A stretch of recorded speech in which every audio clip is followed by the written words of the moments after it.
चला तर मैत्रिणींनो, आज आपण एक वेगळ्या पद्धतीची पनीरची रेसिपी करूया। त्यात आपण मोठे काप केलेले हे कॅप्सिकम आहेत, ओनियन आहेत आणि टोमॅटो आहेत, हे आपल्याला फ्राय करायचे आहेत। आणि दुसरं म्हणजे आपल्याला ग्रेव्ही करण्यासाठी एकदम बारीक चिरलेला कांदा, तिखट, हळद, जिरं, तमालपत्र, हिरवी इलायची एक आणि दालचिनी चे 2 तुकडे, हे असं आपल्याला ग्रेव्हीसाठी लागणार आहे। आणि थोडंसं वरतून टाकायला कसुरी मेथी। त्यानंतर त्यामध्ये ही आहे धने पावडर 2 चमचे, 2 चमचे गरम मसाला, हिंग थोडासा चुटकीभर, नंतर 4 ते 5 मी काजू भिजवून ठेवलेले आहेत आणि आपला एव्हरेस्टचा किचन किंग मसाला। चला तर आपण सुरू करूया। आता आपल्याला कांद्याचे काप थोड्याशा तेलात फ्राय करून घ्यायचे आहेत। तेल गरम होत आहे, तर आपण कढईत तेल टाकून तेल गरम केलेलं आहे।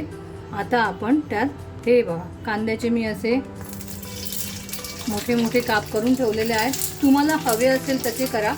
मी एक कांदा कापून त्याचे छोटे छोटे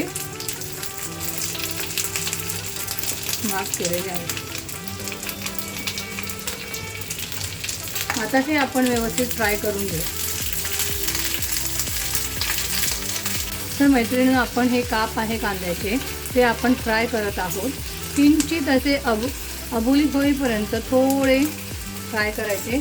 आता तुम्हाला ऑप्शन सांगते की तुम्ही यात किंचित मीठ टाकू शकतात, एक चुटकीभर, आणि नाही टाकलं तरी चालेल। किंचित असे हे कांदे अबोली झालेले आहेत बघा, तर मी हे काढून घेत आहे। त्यातले तेल नका घेऊ।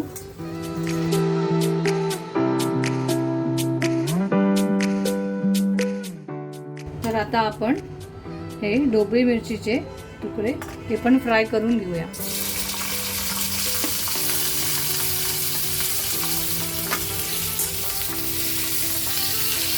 आता आपण यात किंचित असं एक चुटकी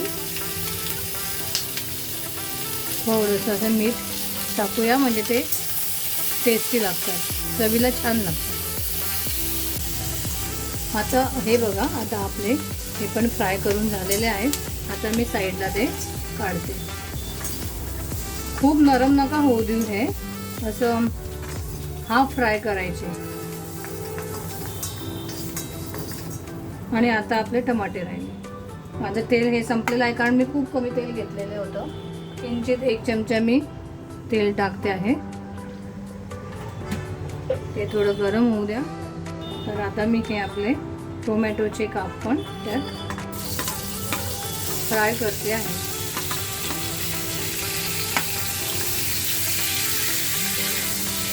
आणि यात पण मी थोडंसं मीठ ॲड करते। तर आपण आता हे टोमॅटो फ्राय करून घेतलेले आहे। आता मी ते काढते। आता आपल्याला टोमॅटो गरम आहेत, हे टोमॅटो आता आपल्याला थंड करून घ्यायचे आहे, त्यामुळे ते मी साईडला ठेवते। चला तर आपण आता ग्रेव्हीसाठी कढई ठेवूया। मी तेलाचाच वापर करत आहे। तुम्हाला जर आवडत असेल तर बटरचाही तुम्ही यूज करू शकता। तेल आता आपलं गरम झालेलं आहे। आता आपण त्यात थोडे जिरे टाकूया।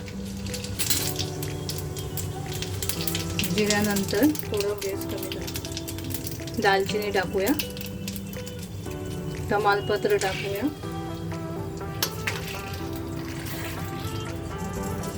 आणि हिरवी इलायची। त्यानंतर आपण हा बारीक कापलेला कांदा ॲड करू।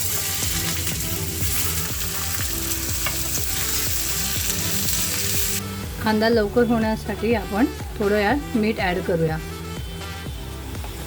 म्हणजे त्यामुळे कांदा हा छान फ्राय पण होतो, त्याला टेस्ट पण येते ग्रेव्हीला, आणि लवकर पण होतो। तर आपला कांदा हा अबोली झालेला आहे। आणि मी साईडला कांदा परतवताना साईडलाच आपली टोमॅटो प्युरी पण करून ठेवली। आता ही मी त्यात ॲड करते।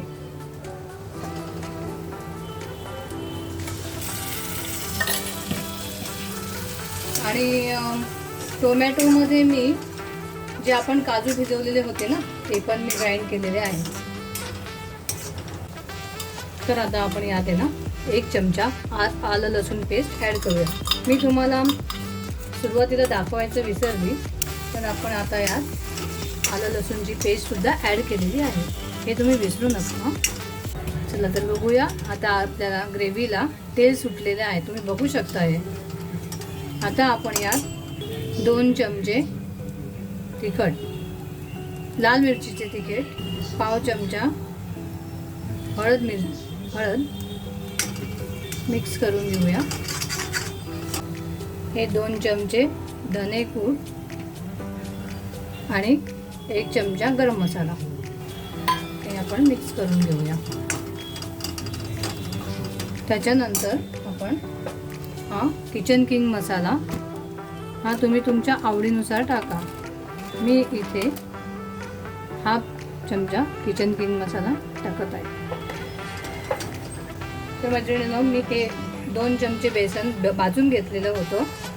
तर आपण ग्रेव्ही थिक होण्यासाठी आपण हे बेसन त्यात ॲड करूया. तुम्हाला हवं तेवढं बेसन तुम्ही ॲड करा. मी आता इथे 1.5 चमचा बेसन ॲड केलेलं आहे, पण बेसन भाजूनच ॲड करा मैत्रिणींनो. आपण आता यात थोडं गरम पाणी ॲड करूया.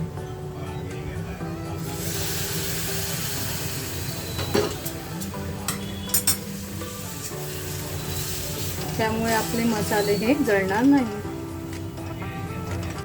आता मी पाणी गरम केलेले आहे आणि तुम्हाला जेवढी ती ग्रेव्ही आहे त्यानुसार तुम्ही पाणी ॲड करा.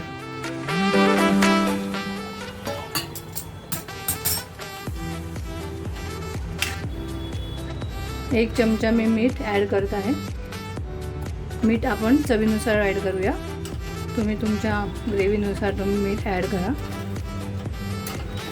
चला तर आपण आता याला उकळी येऊ द्या आणि मग नंतर आपण बाकीचे जिन्नस ॲड करूया.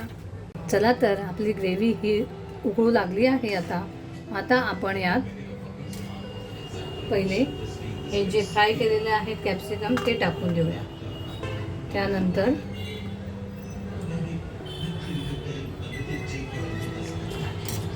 आपण हे कांदे जे आहे कांद्याचे तुकडे ते फ्राय करून ठेवले होते ते आपण ॲड करूया.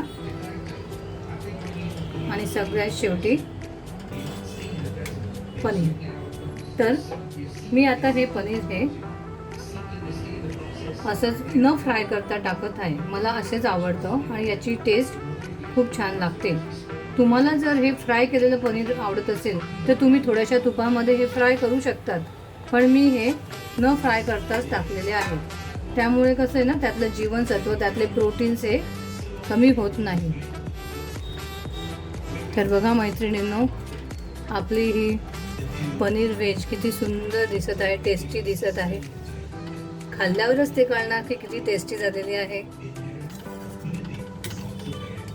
पण दिसायला तर खूपच सुंदर आहे. तुम्ही पण करून बघा नक्की. आणि आता आपण यात ही बघा मी कसुरी मेथी हातावर चुरून ॲड करत आहे. कसुरी मेथीने छान टेस्ट येते. आणि सगळ्यात शेवटी आपण 1 चमचा बटर ॲड करूया. हा बघा मैत्रिणींनो, कशी सुंदर अशी टेस्टी अशी पनीर व्हेज रेडी झालेली आहे. तर माझ्या मते तुम्ही सुद्धा ही रेसिपी घरी ट्राय करा नक्की आणि कशी झाली ते मला नक्कीच कमेंट करा. आणि मैत्रिणींनो, जमलेस तर शेअर करा, लाईक करा आणि सबस्क्राईब पण करा.